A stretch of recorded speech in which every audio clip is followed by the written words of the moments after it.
ఆ రోజుల్లో మీకు గుర్తుండాలి, కేసీఆర్ గారు సాయంకాలం 6 గంటలకు ప్రెస్ మీట్ పెడుతున్నారంటే అందరూ టీవీల ముందు కూర్చునేవాళ్ళు. ఆంధ్రాలో, తెలంగాణలో, ప్రపంచంలో తెలుగువాడు ఎక్కడున్నా టీవీ ముందు వచ్చి కూర్చున్నట్టు. కేసీఆర్ గారు చెప్తున్నారంటే ధైర్యం వస్తుంది. ఇంటే ఆయన పెద్ద ఆయన మాట్లాడతారంటే ధైర్యం, ఏం కాదులే ఆయన చెప్పాడంటే మంచి జరుగుతుంది అని ఒక ధైర్యంతో టీవీల ముందు చూసేవాళ్ళు. ఇండియాకి పాకిస్తాన్ క్రికెట్ మ్యాచ్ చూసినట్టుగా. ఇది వాస్తవం. ఇవాళ ఈయన పరిస్థితి ఏంటి?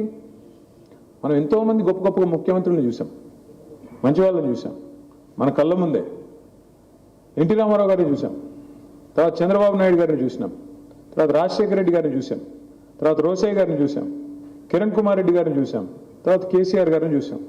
ఎంతమంది నా కళ్ళ ముందు నేను చూసిన వాళ్ళని చెప్తాను. నాకంటే పెద్దలు చాలా మంది ఉన్నారు, ఇంకెక్కువ మంది చూసుంటారు మీరు. కానీ నేను ఇలాంటి ముఖ్యమంత్రిని మాత్రం జీవితంలో చూడాల. నేను అడుగుతా ఉన్నా మిమ్మల్ని, మీరు ఆలోచించండి.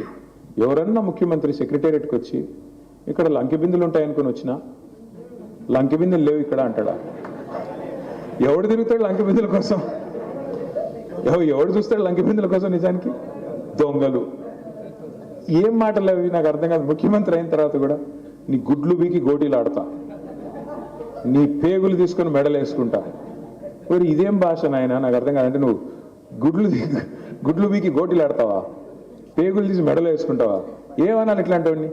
ఇంకా ఘోరం ఏంటంటే, ఇప్పుడు ఈ రూమ్లో ఉన్న వాళ్ళల్లో, ఈ హాల్లో ఉన్న వాళ్ళల్లో ఏ ఒక్కరన్నా అప్పు లేని వాళ్ళు ఎవరన్నా ఉన్నారా? ఉంటే ఎవరన్నా చేయలేపండి చూద్దాం. నరసింహమూర్తి అన్న నీకు కూడా అప్పు ఉందా? ఉందంట ఆయనకు కూడా. పాపం అంతో ఇంతో అన్న బాగున్నాడేమో అనుకుని ఆయనకు కూడా అప్పు ఉందంట.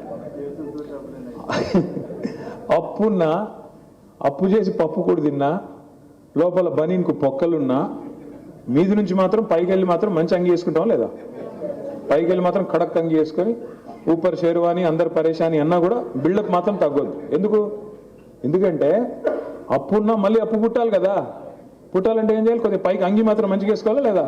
లేకపోతే ఎవడిస్తాడు అప్పు మనకి? మళ్ళీ ఎవడని అట్లా ఆలోచిస్తాడా లేదా? మన ముఖ్యమంత్రి ఎట్టున్నాడు? ఇప్పుడు కుటుంబ పెద్ద ముఖ్యమంత్రి అంటే రాష్ట్రానికి కుటుంబ పెద్ద. ఆయన ఎట్లున్నాడు?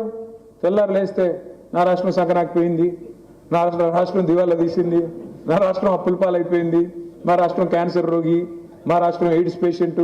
ఇదే ముఖ్యమంత్రి మాట్లాడే మాట. నేను ఢిల్లీ పోతే ఎవడు అపాయింట్మెంట్ ఇట్లేదు, చెప్పులు దొంగతనం చెప్తేనే భయపడుతున్నారు. ఇటువంటి ముఖ్యమంత్రి ఎప్పుడైనా చూసినామా? రోషయ్య గారు ఉన్నప్పుడు ఆయన కూడా చెప్పేటోడు ఎక్కడున్నాయా పైసలు అనేటోడు, అంతేగాని ఈయన అనేటోడు కాదు. ఆయన ఎక్కడున్నాయా పైసలు, ఎక్కడున్నాయి అనేవాడు. ఇంకా ఘోరం ఏంటంటే వీళ్ళే కదా